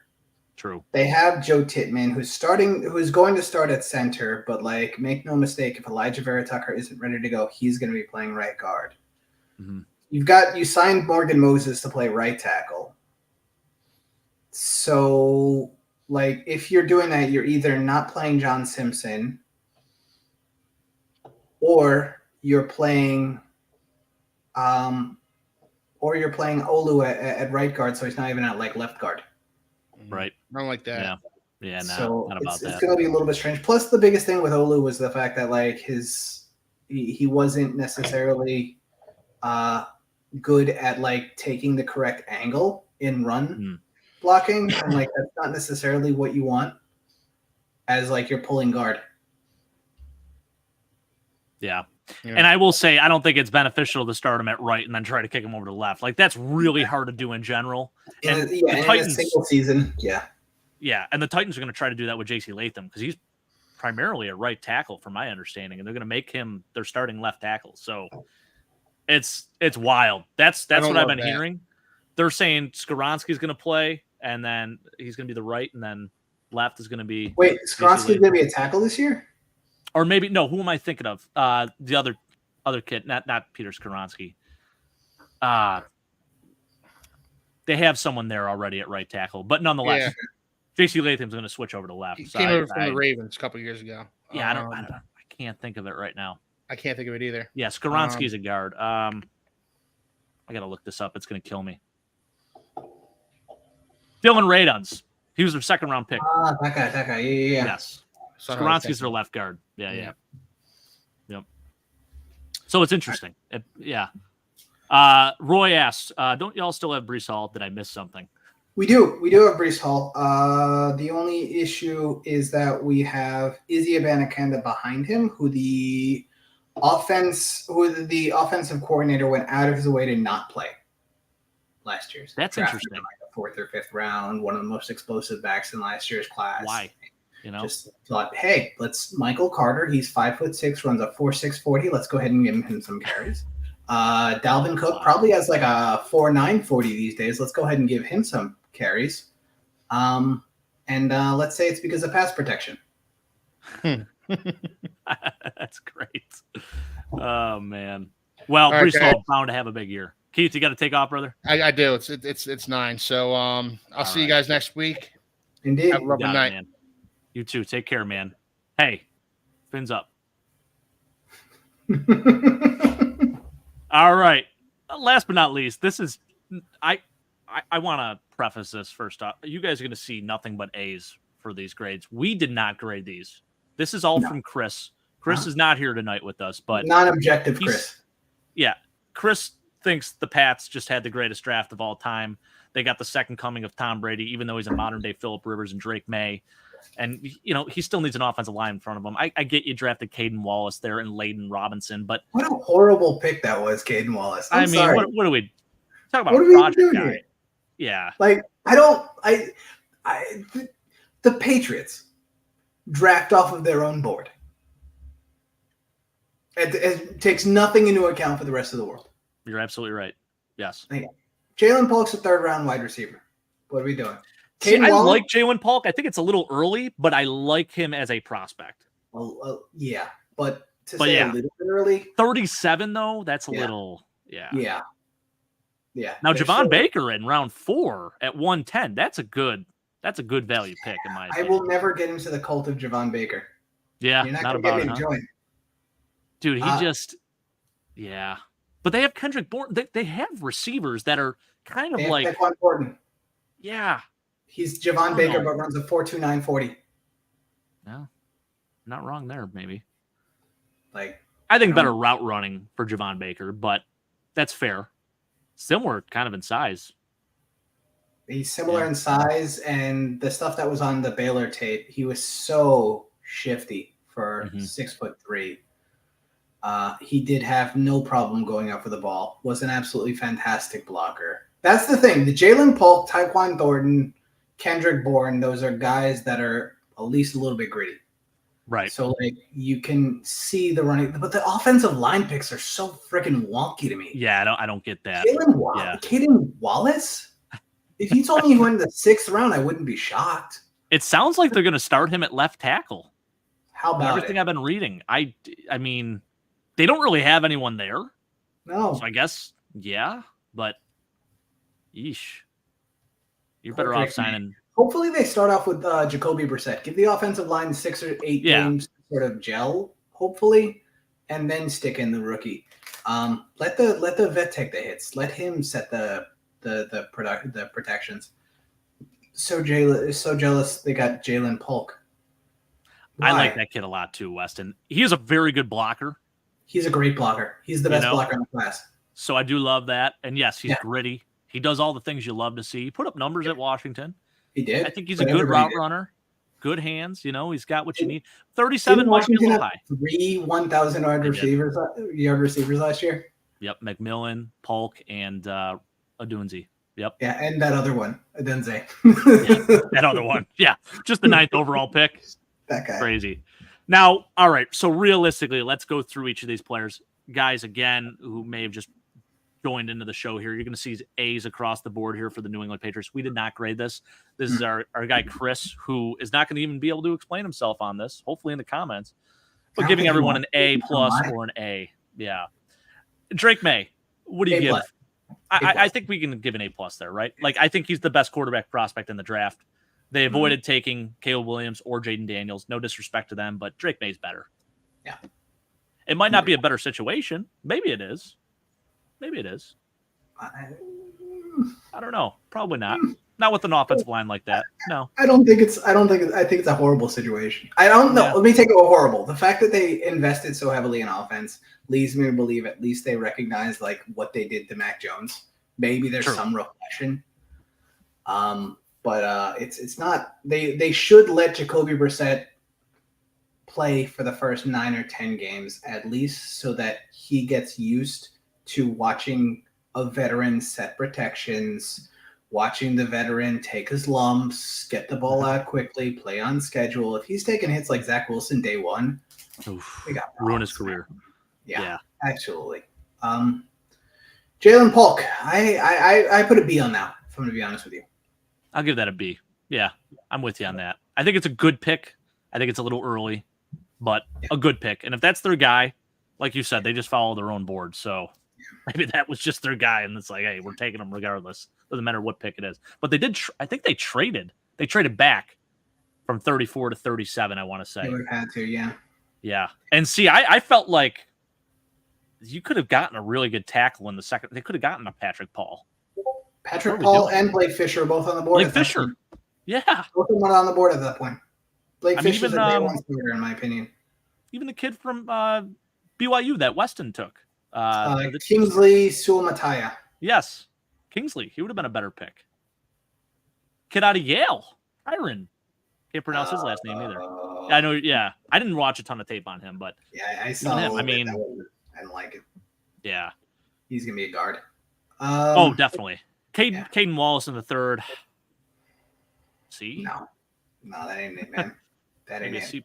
Maybe a C. Maybe, you know what? Maybe he's good, but no, he's not it. Yeah. He's not it. Eesh. And then Layden Robinson in the fourth. He's another overpick to me. I think so too. I mean, I don't think he's going to even start. I think City So is going to be the starter there. They got Cole Strange on the other side, so I don't know if he's going to be the, he's a depth maybe they'll piece. move Cole Strange in the center. Maybe. They have David Andrews still too, so I don't know. David Andrews is still on that team. I don't know, man. Yeah, this is a depth pick to me.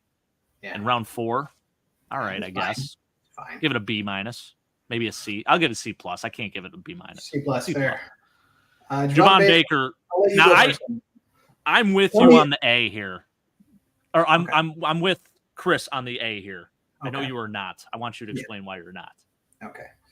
Javon Baker does one thing really well. He runs in a straight line. Sometimes he even runs a 9 route, or not runs like an 8, like a bang 8, the basically straight, but a little bit to the right or a little bit to the left. Does a good job tracking the ball, which is a skill that is necessary in the NFL. But there's just not too much else to his game, in my opinion. And his hands are not super elite. He is I think he's 23 this year, so he's not that young of a wide receiving prospect. And the fact that, and maybe this is me helmet scouting, fair. I helmet scout here, but UCF turns these guys out every 3 years. Just every 3 years, almost on the dot, you go back, there's a dude with 21 yards per reception, 50 receptions, 1,100 yards, and everybody's like, this guy is so good. And then they come into the NFL and they're just like players, but that's it. Javon Baker wasn't overdrafted. He was a fine player, but like these guys, they're not the players you can target 100 times. And 100 to me is the cutoff for a wide receiver too. You need to be able to absorb at least 100 targets. And when you get these guys 100, 110 targets, they give you your Dave Davis years where like they have games where they go for 200 yards and they spend most of the season going for 30 or less. Right. And that's not a good thing for a healthy offense. They're pop guns. They're good for the things that they're good for, but like I don't think you can build an offense around that. It's a loaded receiver room too. What's up? It's like it's not I say loaded receiver room, but it's like I don't know who, like they just have a bunch of solid guys. They got Jalen Polk now, Kendrick Bourne, Juju Smith-Schuster still on the team. They signed KJ Osborne, Jalen Reagor. It's just Mario a bunch Douglas. of like this is the offense that you run 4 verts. Yeah. This is the 4 verts offense that the Bills tried to do with Josh Allen his first 2 years. Right. Yep. But everybody just runs straight that way. Pretty much. You know that Madden played 4 verts? That's what they're doing. Yeah. Yeah. That's what this is. I mean, great for us. This is great to hear because I mean they're going to put you guys are going to put the clamps on them for sure with your secondary. Yeah, this is why I don't want the dude starting. I don't want to ruin Drake May. I want to, give him some time, but like this is not going to be pretty if this is the offense. Yeah. I think I became so enamored with Javon Baker's Boise State tape and those insane catches that he made against them. And I'm like, this guy is Brandon Lloyd. That's why I actually comped him to originally. Like just a guy, he's a deep ball threat. He's a vertical guy. And that's why I liked him so much is because I felt like the Bills needed a separator and we went in a totally different direction by getting Keon Coleman. So I was like, Javon Baker, let's double dip, So that is something he does well. And that begs the question because there was another guy that really slipped, Troy Franklin. Yeah. Ends up going in the 4th round to Denver. And I know the knock on him was obviously his combine performance did not do well with route running. And I thought it was character stuff. I thought that's what leaked out after day 2 when I didn't even see that on the board. It was like character stuff. Like he interviewed horribly. Man, how bad do you have to interview to drop like 2 rounds? Ask DeJuan Jones. Yeah. They didn't want to play Washington. Right? And now look at him. Crazy. Yeah. Yeah. So with that being said, I'm going to give this, I think, still round 4, 110. I'll give it a B. Okay. Give it a B there. I like the Jaheim Bell pick. I think I like Joe Milton as a meme. I think that like, dude, they're quarterbacks. Like, what do we do? They have like 5 quarterbacks on that roster right now. But like, there's the rumors that Milton could convert to a tight end. I could see that. I like love Tyree that. Jackson. Him and Jaheim Bell in the same tight end room. I kind of like that. The Pats do love tight ends. It's more fun. Yeah. It is fun. I would love to see that actually. Joe Milton as a tight end. Right. Like Logan Thomas. Thomas did it. Dude, he had a cannon. Mm-hmm. Yeah. I wouldn't mind seeing that. All right. Joe Milton playing a little tight end. Got to learn how to block, but we can make it happen. Maybe New England had that in mind. Plays. Yeah. Right. You have a little like tight end screen that like turns into a 60-yard bomb. Mm-hmm. Here we go. The best AFC draft.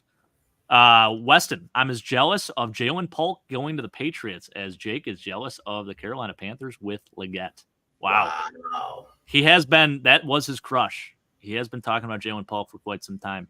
Interesting. Yeah, that hurts to the core, Weston. I hate that for you, man. Pat's O-line is different from the rest of the league always, and they always end up slightly below average. I mean, they used to be always slightly above average, and they always had no matter who they took, the guy is a starter and good. Right. Yeah. Yep. Joe Milton modeled. I mean, his arm strength certainly, definitely his arm strength. Is Joe Milton as old as Josh Allen right now? Joe Milton. They can't be more than a year apart from each other. Joe Milton is an old man. Let's see. He is. Is he 24 years old? Holy smokes. He's going to be 25. Holy How old is Josh Allen? 26? Josh Allen's 28. He's going to be 28. Okay. Yeah. And he's been in the league for like 7 years. That's wild. That is crazy. Yeah, that is crazy. There were a lot of 24-year-old rookies, though, in this class. It's interesting because of the COVID year. Yeah. So we got one more year of that, I think, where we'll have some guys that overlap with that. Think about what the Pats looked like in 23 compared to 24. They should be able to win games now. I think so. I think they got better. They're definitely better. I mean, they have some decent weapons on that team. They lost Trent Brown. They did. They did. Like, they're only good offensive linemen off the board, and like their defense didn't get a whole lot better. Maybe Christian Gonzalez doesn't get hurt, so maybe healthier secondary. Maybe a step up from Keon White. Maybe Matt Judon. They still have. They Jalen Polk is better than any receiver they had on their team last year. Maybe. I think so. I like Demario Douglas a lot, actually. I am a big fan of Demario. Fine, but like he's just a slot guy. Right. So, yeah, and Kendrick Bourne coming off an injury. They did sign KJ Osborne, who I am a fan of. That's not bad. But this is the same Fort Verts guy. It is. This is Javon Baker. This is man, like they're all the same guy. This is Gabe Davis. It's the same That's guy. The thing. It's just a mix of all the same guy in one room, and then you have some slot guys. And then just, Demario Douglas. I can see the play in my head right now. You have 5 receivers out there. You have Demario Douglas in the slot. He runs the basic over, and then the other 4 just go straight in a line. And then that's the offense, man. This is not how you build rookie quarterback. That's hilarious. Time for UFL football. My 3 avoids. Our wide receiver, Keon. Yikes. Cooper DeJean. And Chop Robinson. How about Cole Bishop? Hell yeah, Mike. I love Cole Bishop. Great prospect. I like that kid a lot. By the way, I do want to bring up your take on the UCF receivers. I had to look this up just to kind of go back into history, and you're pretty spot on with this. I looked it up myself like 3 times. This is like starting with this is in 2000, right? Charles Lee in 2000 to the Packers. Then you have Doug Gabriel to the Raiders. Again, Brandon Marshall, who did work out. Yes. Maybe the only one. Mike Sims Walker in 2007 then. Then a couple years went by. Then you had Brashad Perriman. Boom. Traquan Smith, New Orleans Saints. Yep. Gabe Davis. And then Trey Nixon for New England, actually, 3 years ago. And then Javon Baker. Every 3 years. It literally is every 3 years, yeah. It's death taxes and UCF turning out one of these guys. And they're all like the same type. Outside of maybe Brandon Marshall, they are all the same type of receiver. That's so crazy. Wow. It's fascinating to look at. It really is. Yeah, I just looked up UCF draft history, and lo and behold, it's every 2 to 3 years they are putting out a receiver. 50 just receptions, like 1,100 yards. Yep. Every freaking year. Lo and behold. Crazy stuff. Chris, I'm going to give this draft overall. I mean, I give you... I don't know if I like it more than my Bills draft. I mean, you got Drake May, a promising quarterback prospect, sure. I mean, I'll give you a B because there's some good here, some really good, and then there's some like, what are we doing? I feel like the floor of the draft is like a B or B plus because they got their quarterback, and I think the quarterback is that good. Right. Yep. But I think that's fair. They could have helped themselves out a lot more than they did. Mm-hmm. Yep. Time for UFL football. I had to laugh. I like the safety position, or I like the safety because I know it made Mike happy. Absolutely. I heard the Jets had the best draft. In my opinion, honestly, Anthony, I think you guys did. I think the Dolphins did better.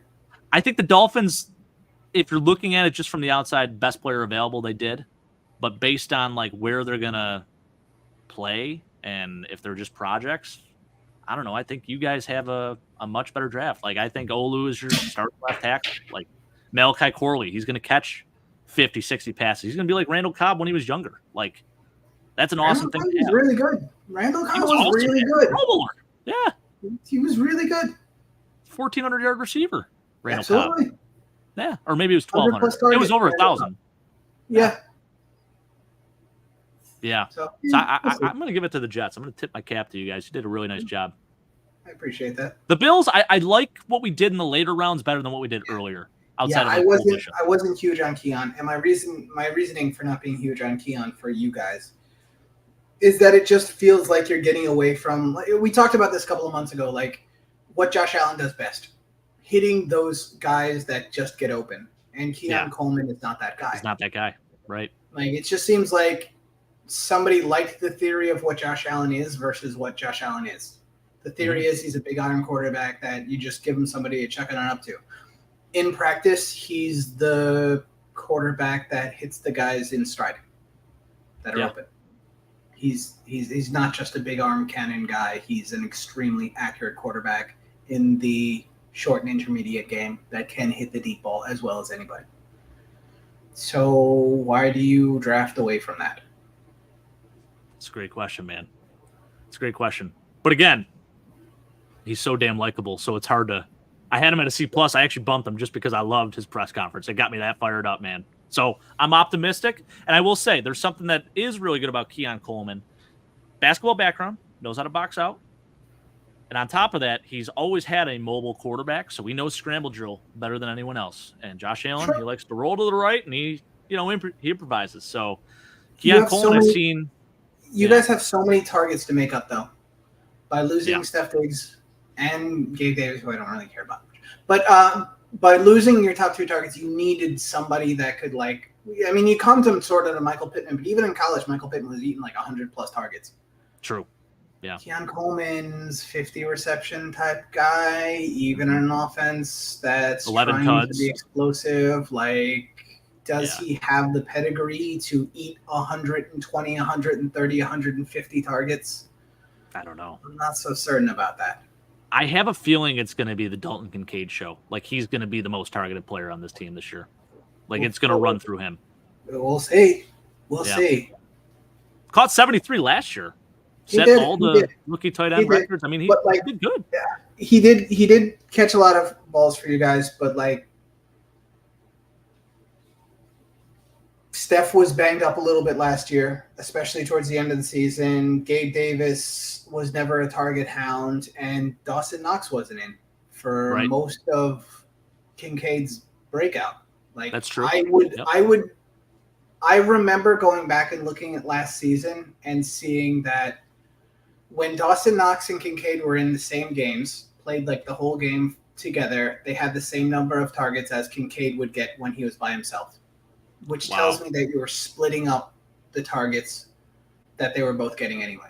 They were occupying the same areas, getting the same targets that they would be getting otherwise, which leads me to believe that one tight end, two tight end doesn't make a difference. There's like a set number of targets tight ends get, at least in your offense. That makes sense. Yeah, I think it is definitely an emphasis that Joe Brady wants to have, focusing on the tight end, running it through the tight end.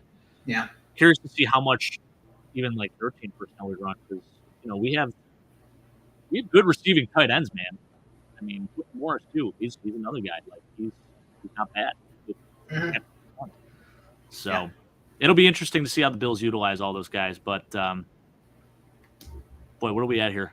We're already at like almost 2, so we should probably let it go. Yeah, we'll wrap things up, guys. Everyone out there that's been watching, we really appreciate you.